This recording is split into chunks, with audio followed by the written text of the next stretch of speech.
કેમ છો મિત્રો? હું એનપી સર આપનું હાર્દિક સ્વાગત કરું છું. મિત્રો, આપણે દર વખતે ગુજરાત પાક્ષિકના એમસીક્યુ સોલ્વ કરતા હોઈએ છીએ. મોસ્ટ આઈએમપી એમસીક્યુ આપણે સોલ્વ કરીએ છીએ કે જે આવનારી એક્ઝામ્સની અંદર તમને મદદરૂપ થઈ શકે. બરાબર? એવી જ રીતે આ વખત આપણે ગુજરાત પાક્ષિકની કેટલીક નોટ્સ અને એમસીક્યુ લાવ્યા છીએ. આ વખતે આપણે ગુજરાત પાક્ષિકની અંદર જે આઈએમપી પોઈન્ટ છે એ પણ સાથે સાથે સોલ્વ કરીશું અને એના પછી કેટલાક એમસીક્યુ અને એનું ડિટેલ સોલ્યુશન એ પણ આપણે સાથે સાથે જોતા રહીશું. બરાબર? ઓકે. આ સિવાય પણ આના પહેલાં ગુજરાત પાક્ષિકના જે વિડીયો છે એ તમે જો જોયા ન હોય તો સૌ પ્રથમ એને તમે જોઈ શકો છો. બરાબર? હવે જો આ જે ગુજરાત પાક્ષિકનો આ જે અંક જે છે એના પહેલાંનો અંક નહોતો આવ્યો, કારણ કે તમને ખબર જ હશે બધાને કે જે ચૂંટણી હતી અને ચૂંટણીના કારણે આચારસંહિતા લાગુ પડી હતી અને આચારસંહિતાની અંદર આ ગુજરાત પાક્ષિકના અંક ના આવી શકે. બરાબર? તો આ પહેલાંનો અંક નહોતો આવ્યો એટલે આપણે એના ઉપરથી વિડીયો બનાવી શક્યા નહોતા. પરંતુ આ વખતે આ અંક આવ્યો છે.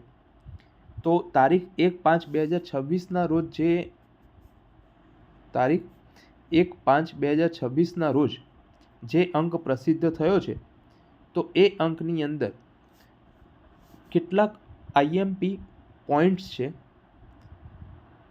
કે જે તમારે આવનારી એક્ઝામ્સની અંદર ખૂબ મદદરૂપ થશે.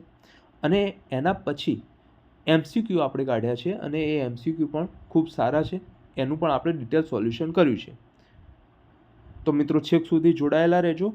ગુજરાત પાક્ષિકના આઈએમપી નોટ્સ અને એમસીક્યુ બંને આપણે આજે સોલ્વ કરીશું. ખૂબ મજા આવશે મિત્રો. ચાલો શરૂઆત કરીએ. ઓકે, તો ચાલો આગળ જોઈએ. હા, તો આ વિડીયોની અંદર આપણે શું જોઈશું તો કે ગુજરાતનું કરંટ અફેર્સ હશે અને સાંસ્કૃતિક વારસાના કેટલાક ટોપિક્સ હશે. બરાબર? જે તમને આવનારી જીપીએસસી, ક્લાસ 3, જીએસએસએસબી કે કોઈ પણ અન્ય એક્ઝામ્સની અંદર મદદરૂપ સાબિત થશે.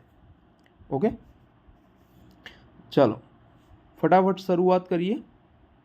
તો મિત્રો, જો આ વખતે આપણે પહેલાં કેટલાક આઈએમપી પોઈન્ટ્સ જોવાના છીએ, તો એ જોઈ લઈએ પહેલાં. બરાબર? ઓકે, તો સૌથી પહેલાં આ જે ગુજરાત પાક્ષિક જે હતું, આ જે અંક હતું, તો એની અંદર ટાંગલિયા સાલ વિશે નોંધ કરી હતી. ટાંગલિયા સાલ, અને આના ઉપરથી પણ ભૂતકાળમાં ઘણા બધા પ્રશ્નો પૂછાયેલા છે કે ટાંગલિયા સાલ કયા જિલ્લાની ફેમસ છે. બરાબર? તો આવશે સુરેન્દ્રનગર જિલ્લો. ઓકે, તો અહીંયા તમારે સુરેન્દ્રનગર જિલ્લો ખાસ યાદ રાખવાનો છે ટાંગલિયા સાલ માટે. ઓકે, આ સિવાય પાટણના પટોળા તો તમને ખબર છે. હા, આ સિવાય સુરેન્દ્રનગરના પટોળા પણ હોય છે મિત્રો. ઘણા મિત્રોને ખબર નહીં હોય, પરંતુ સુરેન્દ્રનગરના પટોળા પણ ફેમસ છે. બરાબર?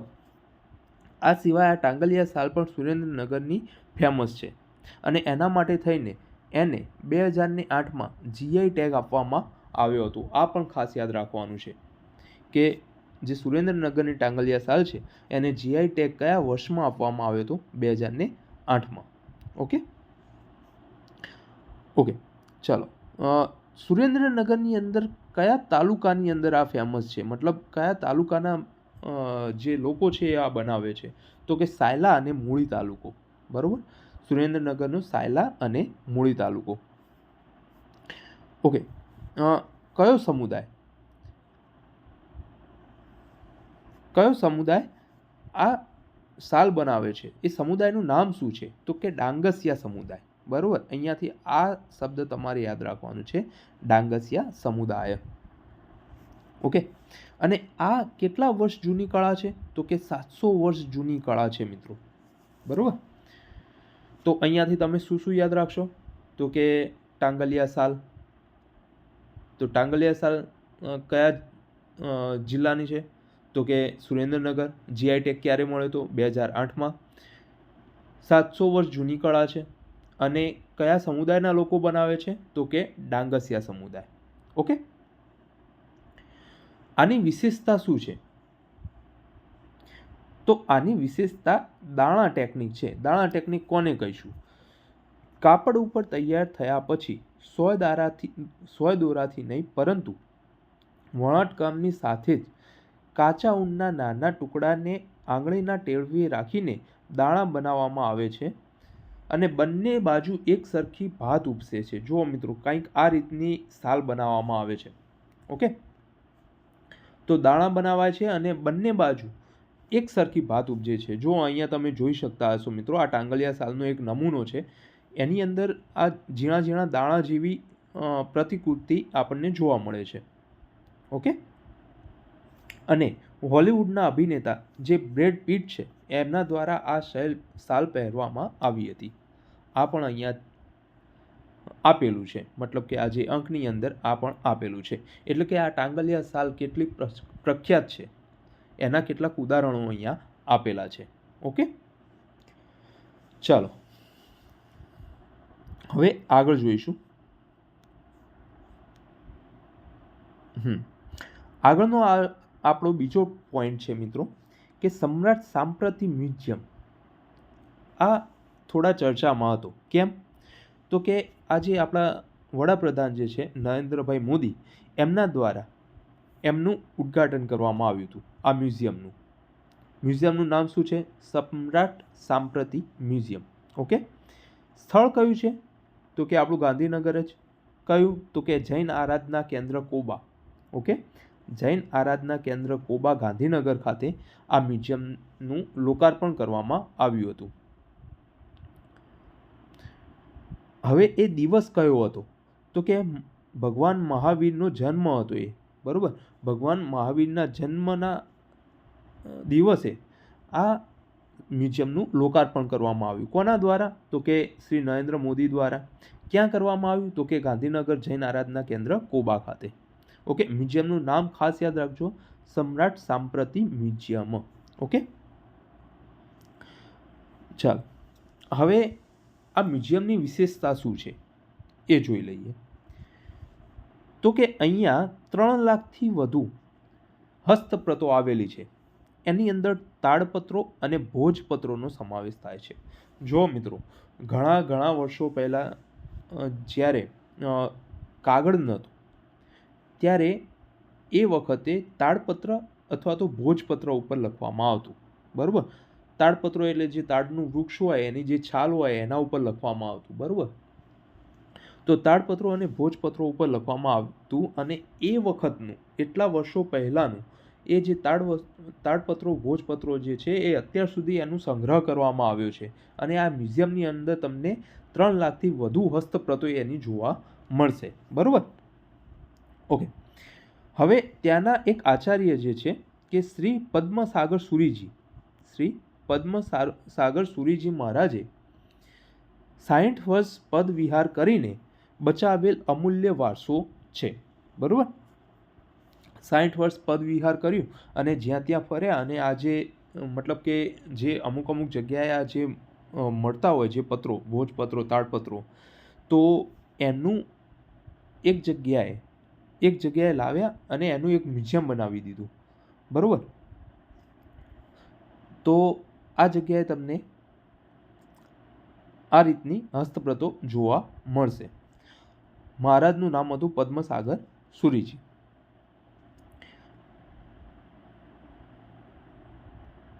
ઓકે, જો જે નાલંદા જેવા નાશ પામેલા વિદ્યાપીઠોમાંથી છે.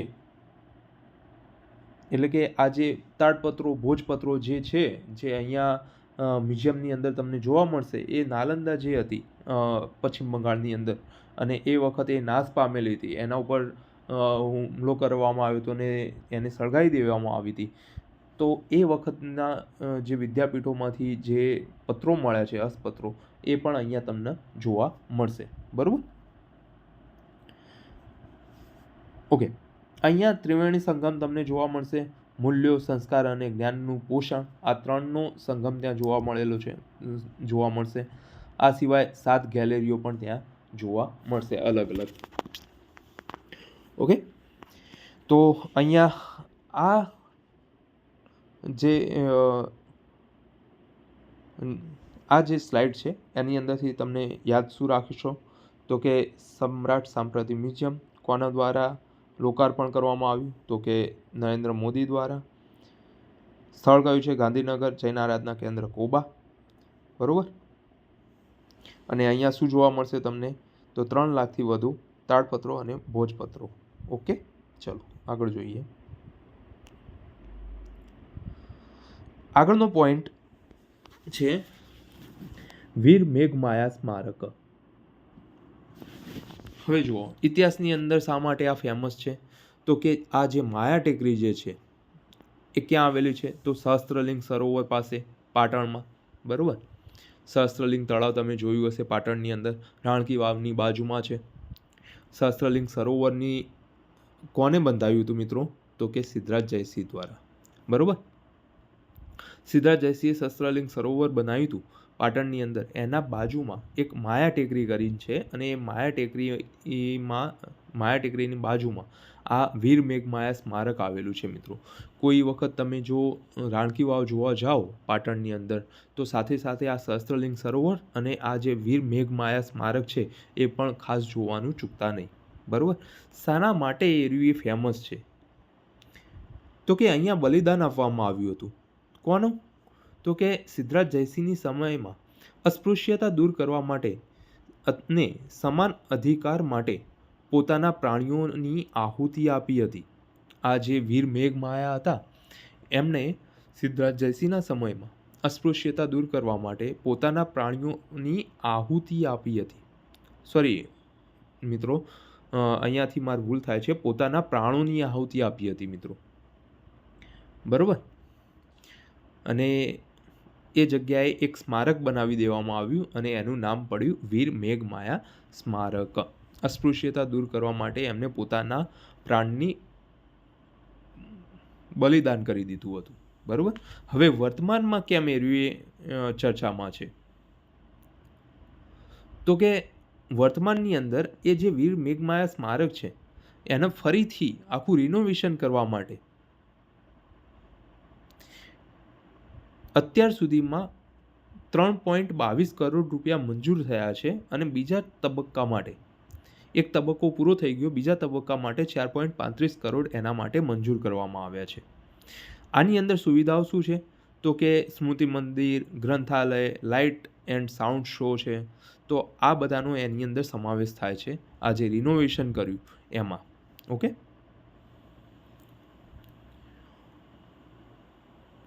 અને એના સન્માનની અંદર 31 ડિસેમ્બર 2024ના રોજ ₹5ની પોસ્ટેજ સ્ટેમ્પનું વિમોચન કરવામાં આવ્યું. એટલે કે ટપાલ ટિકિટનું વિમોચન કરવામાં આવ્યું આ વીર મેઘમાયા સ્મારક. જો અહીંયા તમે જોઈ શકો છો આ વીર મેઘમાયા સ્મારક છે મિત્રો. બરાબર.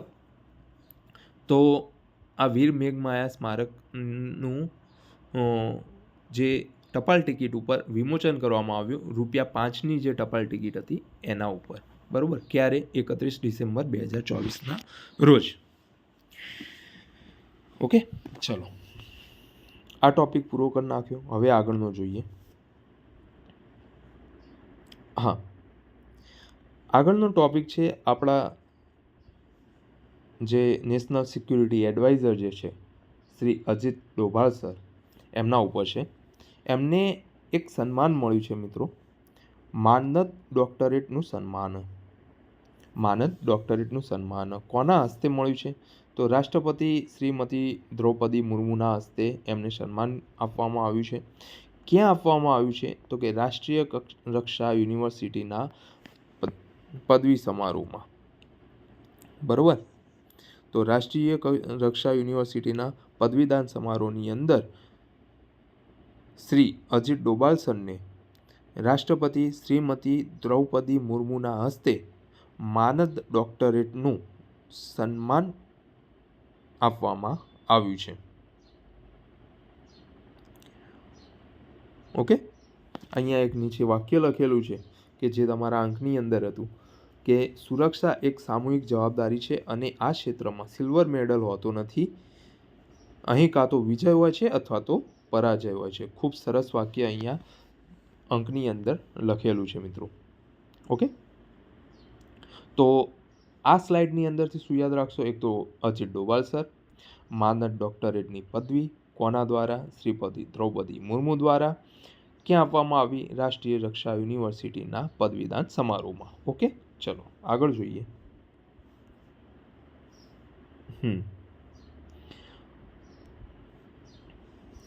આગળ છે ઇન્ફ્રાસ્ટ્રક્ચર રિલેટેડ એક પોઈન્ટ છે કે કેન સેમિકોન OSAT પ્લાન્ટ.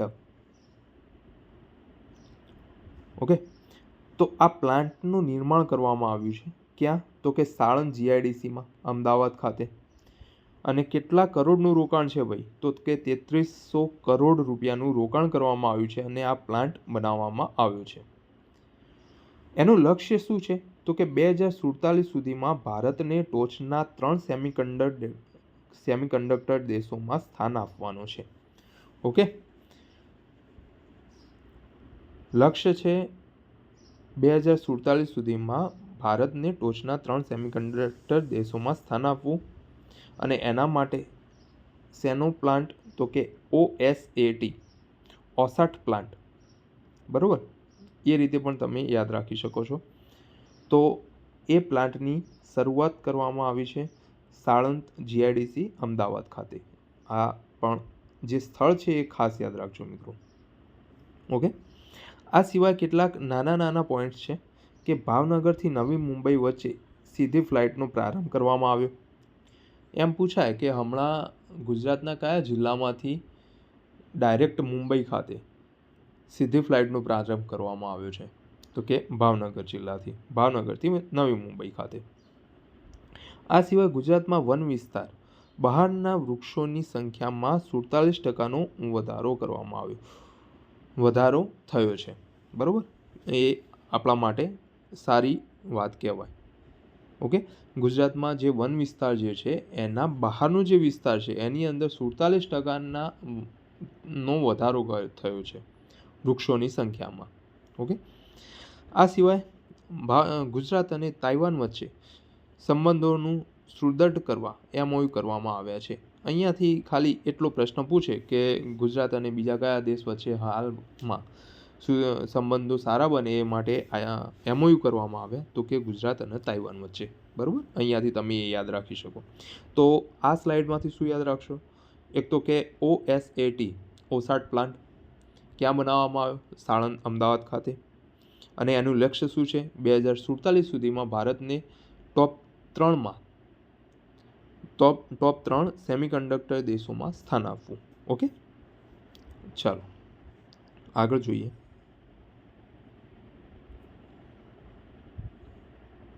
હા, ફરીથી એક વખત ખાલી રિકેપ કરી લઈશું કે પાટણની અંદર વીર મેઘમાયા સ્મારક માયા ટેકરી ખાતે આવેલું છે. બરાબર, અહીંયાથી એ પ્રશ્ન પૂછાઈ શકે કે વીર મેઘમાયા સ્મારક ક્યાં આવેલું છે? તો કે પાટણ ખાતે. બરાબર, ચાલો સુરેન્દ્રનગરની ટાંગલિયા સાલ GI ટેગ 2008ની અંદર મળેલું હતું. બીજું કે ભાવનગર નવી મુંબઈ ખાતે નવી ડાયરેક્ટ ફ્લાઇટની શરૂઆત કરવામાં આવી છે. ગાંધીનગર કોબા મહાવીર જૈન આરાધના કેન્દ્ર ખાતે સમ્રાટ સાંપ્રતિ મ્યુઝિયમની શરૂઆત કરવામાં આવી નરેન્દ્ર મોદી દ્વારા. અમદાવાદના સાણંદ ખાતે કેન સેમિકોન પ્લાન્ટની શરૂઆત કરવામાં આવી છે. બરાબર, સેમિકન્ડક્ટર માટે. ઓકે, તો આ આપણે એકવાર રિકેપ કરી નાખ્યું. હવે આપણે કેટલાક MCQ જોઈશું. ચાલો, બધાને આવડશે મિત્રો, હમણાં જ આપણે સોલ્વ કરીએ છીએ. સુરેન્દ્રનગરની ટાંગલિયા સાલને કયા વર્ષમાં GI ટેગ પ્રાપ્ત થયો છે? ચાલો, તો અહીંયા તમારો સાચો જવાબ આવશે મિત્રો 2008માં. ટાંગલિયા સાલ જે નિફ્ટ ગાંધીનગરના સહયોગથી વૈશ્વિક સ્તરે પહોંચી છે તે વોકલ ફોર લોકલનું ઉત્તમ ઉદાહરણ છે. ઓકે, ચાલો આગળ જોઈશું. વડાપ્રધાન શ્રી નરેન્દ્ર મોદીએ કયા જિલ્લામાં ભવ્ય સમ્રાટ સાંપ્રતિ મ્યુઝિયમનું લોકાર્પણ કર્યું હતું? અમદાવાદ, બનાસકાંઠા, ગાંધીનગર કે પાટણ? આ પણ આવડવું જોઈએ બધાએ. મહાવીર જૈન આરાધના કેન્દ્ર ખાતે, કોબા ખાતે, અને ક્યાં આવેલું છે? એ ગાંધીનગરમાં. ઓકે, જો કોબા ખાતે ગાંધીનગરમાં એનું લોકાર્પણ કર્યું.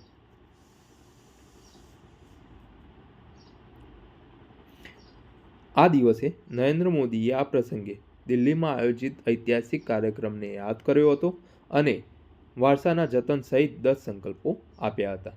ઓકે, ચલો. હા, આ પણ બધાને ખબર હોવી જોઈએ. વીર મેઘમાયાના બલિદાનનું સ્મારક એવું માયા ટેકરી કયા સ્થળ ખાતે આવેલું છે? પાટણ, વાવથરાદ, બનાસકાંઠા કે કચ્છ?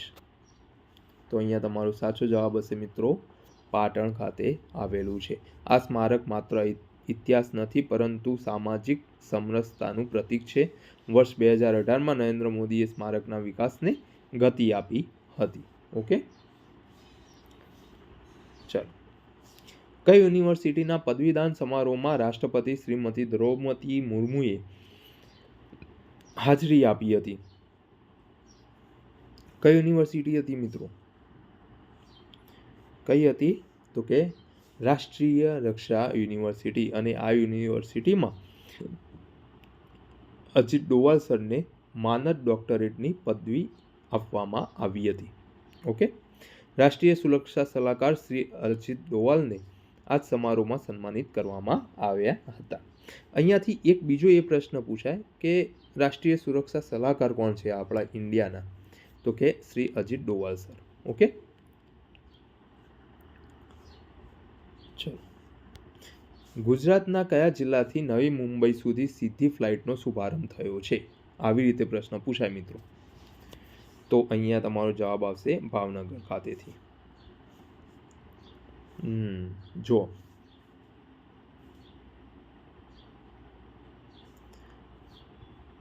ક્યાં? ભાવનગર ખાતેથી નવી મુંબઈ સુધી ફ્લાઇટનો પ્રારંભ કરવામાં આવ્યો છે. આ સાથે એ પણ યાદ રાખો કે સાણંદ અમદાવાદ ખાતે 3300 કરોડનો નવો ઓસાટ સેમિકન્ડક્ટર પ્લાન્ટ પણ શરૂ કરવામાં આવ્યો છે. ઓકે, બીજા કેટલાક એમસીક્યુ જોઈ લઈશું કે જે તમારા આ અંકની અંદર જે પોઈન્ટ્સ આપ્યા છે, જે સારા સારા પોઈન્ટ્સ છે એમાંથી કવર કરેલા છે. બરાબર. યોજનાઓ આધારિત છે એક પ્રશ્ન કે પ્રધાનમંત્રી જનજાતિ આદિવાસી ન્યાય મહાઅભિયાન હેઠળ કયા જિલ્લાની બેસ્ટ પરફોર્મિંગ તરીકે પસંદગી થઈ છે? પંચમહાલ, નવસારી, અરવલ્લી કે ડાંગ? તો અહીંયા તમારો સાચો જવાબ આવશે મિત્રો, ડાંગ જિલ્લાની બેસ્ટ પરફોર્મન્સ તરીકે એની શું પસંદગી કરવામાં આવી છે. ઓકે, ચલો. એના સિવાય એના વિશે થોડું જોઈ લઈએ તો કે ડાંગ જિલ્લાને પ્રધાનમંત્રી જનમાન યોજના હેઠળ શ્રેષ્ઠ પ્રદર્શન માટે પસંદ કરવામાં આવ્યો છે. આ યોજના ખાસ કરીને નબળા આદિવાસી જૂથોના સામાજિક અને આર્થિક ઉત્કર્ષ માટે છે. બરાબર. તો અહીંયાથી પ્રધાનમંત્રી જનમાનનો ઉદ્દેશ તમારે યાદ રાખવાનો છે અને એના માટે ડાંગ જિલ્લાને પસંદ કરવામાં આવ્યો છે એ પણ યાદ રાખવાનું છે. ચાલો આગળ જોઈએ કે સેમિકન્ડક્ટર ક્ષેત્રે 4.5 લાખ કરોડનું ભારતનું વર્તમાન વૈશ્વિક માર્કેટ વર્ષ 2030 સુધીમાં ક્યાં સુધી પહોંચાડવાનું લક્ષ્ય છે? સેમિકન્ડક્ટરની અંદર આપણા જે ભારતનું 4.5 લાખ કરોડનું માર્કેટ જે છે એ 2030 સુધીમાં ક્યાં સુધી પહોંચાડવાનું લક્ષ્ય છે? 6 લાખ, 7 લાખ, 9 લાખ કે 10 લાખ કરોડ? ચલો, તો તમારો સાચો જવાબ આવશે મિત્રો 10 લાખ કરોડ સુધી પહોંચાડવાનું લક્ષ્ય રાખવામાં આવેલું છે. ગુજરાત સરકાર ખાસ પોલિસી દ્વારા પ્રોત્સાહન આપી રહી છે, જેમાં ધોલેરા મુખ્ય સેમિકન્ડક્ટર હબ તરીકે ઉભરી રહ્યું છે. અહીંયાથી બીજો પ્રશ્ન પૂછાઈ શકે કે ભારતનું અથવા તો ગુજરાતનું કયું સ્થળ અથવા તો કયું સિટી સેમિકન્ડક્ટર હબ તરીકે ઉભરી રહ્યું છે? તો કે ધોલેરા. બરાબર. ચાલો, આ પણ આપણે આગળ પ્રશ્ન પૂછી ગયો. વીર મેઘમાયા બલિદાનનું સ્મારક એવું માયા ટેકરી સ્થળ ક્યાં આવેલું છે? પાટણ, વાવથરાદ, બનાસકાંઠા કે કચ્છ? તો ક્યાં આવેલું છે? તો કે પાટણ ખાતે આવેલું છે. સિદ્ધાર્થ જયસિંહ દ્વારા પાટણમાં સહસ્ત્રલિંગ તળાવ બનાવવામાં આવ્યું હતું. દંતકથા અનુસાર આ તળાવમાં પાણી ન આવતા વીર મેઘમાયાએ લોક કલ્યાણ માટે પોતાનું બલિદાન આપ્યું હતું અને તેમની યાદમાં સ્મારક બનાવેલું છે. બરાબર, ખબર પડી મિત્રો? ઇતિહાસની અંદર આ કેમ ફેમસ છે? તો જ્યારે સિદ્ધરાજ જયસિંહ દ્વારા પાટણની અંદર સહસ્ત્રલિંગ સરોવર બનાવવામાં આવ્યું હતું, સહસ્ત્રલિંગ તળાવ બનાવવામાં આવ્યું હતું, તો એ વખતે એવું કહેવાય છે કે એ તળાવની અંદર પાણી નહોતું આવતું. બરાબર, અને જ્યારે ત્યારે એ વખતના જે હોય જે વિદ્વાનો એમને પૂછવામાં આવ્યું કે કેમ પાણી નથી આવતું, તો એમને એમ કહ્યું કે તમે એવો માણસ શોધી લાવો કે જે 32 લક્ષણો હોય. બરાબર, જે માણસમાં 32 લક્ષણો હોય, સારા લક્ષણો, સારા ગુણો હોય, એ પોતાનું બલિદાન આપે તો આ તળાવની અંદર પાણી આવશે. અને સિદ્ધરાજ જયસિંહ દ્વારા એની શોધખોળ કરવામાં આવી અને એક એવો માણસ મળ્યો કે જે 32 લક્ષણો ધરાવતો હોય, અને એ હતા વીર મેઘમાયા.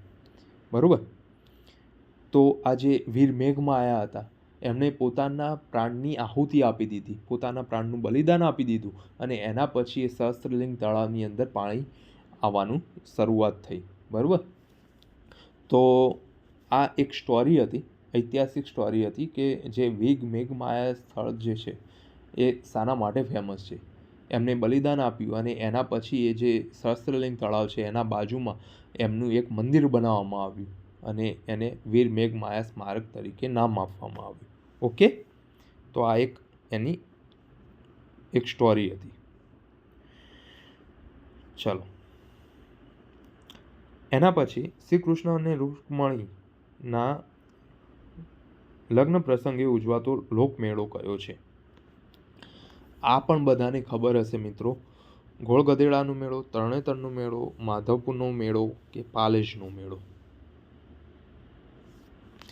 હા, દરેકને ખબર જ હશે, માધવપુરનો મેળો, માધવપુર ગેટનો મેળો. અહીંયા એક વાક્ય, એક સ્લોગન અથવા તો એક પંક્તિ ફેમસ છે, ઘણા બધાને ખબર હશે તમારામાંથી. કઈ છે?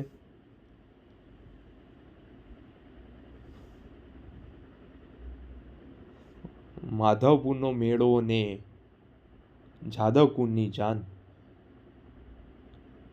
માધવપુરનો મેળો ને યાદવકુંડની જાન, પરણે રાણી રૂકમણીને વર દુલ્હા ભગવાન.